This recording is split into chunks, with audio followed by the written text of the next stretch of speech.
Халыкара туган телләр көнендә Татарстан Республикасы президенты каршындагы татар телен саклау һәм үстерү мәсьәләләре комиссиясе игълан иткән әдәби бәйге җиңүчеләренә бүләкләр тапшырылды. Бүләкләү тантанасы Язучылар союзында узды.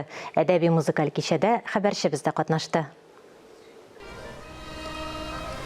Республикабызда татар телендә төрле әдәби конкурслар оештырыла.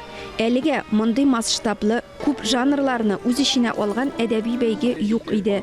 Татар телен саклау һәм үстерү, татар әдәбиятын яңа әсәрләр белән байыту, татар язучыларын иҗат итүгә кызыксындыру, әдәби әсәрләр иҗат итүче яңа авторларны барлау максатыннан тормышка ашырылган проект 10 номинациядә үтте. Булар роман, повесть, хикәя, поэма, шигырь.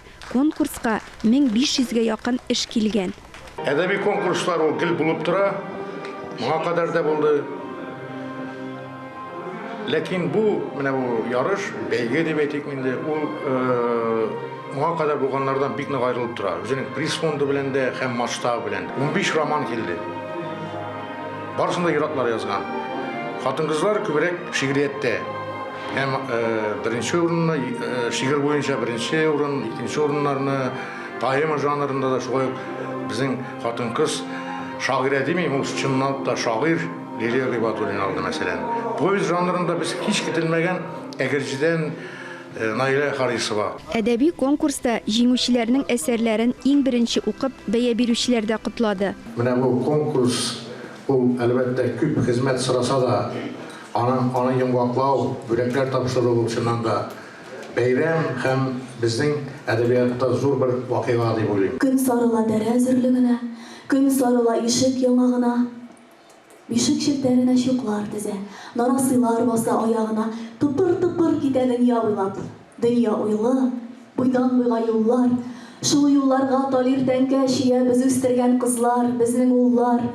Ябык әдәби конкурста роман жанры күләмле булу сәбәпле җиңүчеләр исемлеге күптән түгел генә игълан ителде. Нәтиҗәләр көткән өметләрне аклады. 3нче урынга лаек булган драматург Рауил Сабыр прозаик буларак танылды.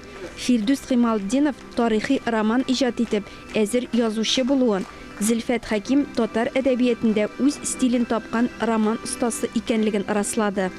Идеясы әйтәм бит, чит илдә туды.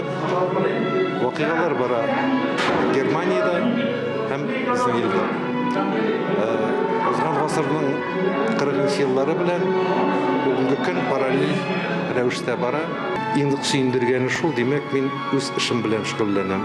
Яраткан эшем белән һәм үз эшемдә ниндидер уңышларга ирешә алам. Бик куаныч. Димәк, тикмәгә яшәмәгән, дөрес яшәгән. Бәйге җиңүчеләренә дипломнарны һәм сертификатларны Марат Әхмәтов белән жюри рәисе Иркаил Зайдулла тапшырды. 1000 ярымга якын язма эш килгән икән. Менә бу үзе республикабызда, милләттәшләребездә никадәр зур талант ияләре бар икәнен күрсәтә торган мисал. Димәк, телебезнең язмышына өмет бар. Дөрес, әле ул килгән язмаларны җиңүчеләрен дә, җиңә алмаганнарын да аны без һичшиксез укучыларга җиткергә тиеш булабыз. Андый планнарыбыз бар.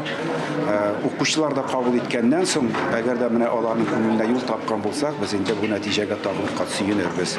Бәйгенең максаты ул әлбәттә менә инде берникадәр заман шаукымы белән, инде тормыш мөхитебез үзгәрә башлап барганы белән исәпкә алып, менә бу күшегеп килгән безнең күңелләренә әдипләребезнең, шагыйрь язучыларыбызның әзрәк җан җылысы өрү иде. Бәйгегә килгән әсәрләр киләчәктә китап итеп бастырып чыгарыла. Шулай ук электрон гаммәви чаралар, көндәлек матбугат аша да укучыларга тәкъдим ителә. Ләлә Зайнуллина, Ирек Хамидуллин, Татарстан яңалыклары.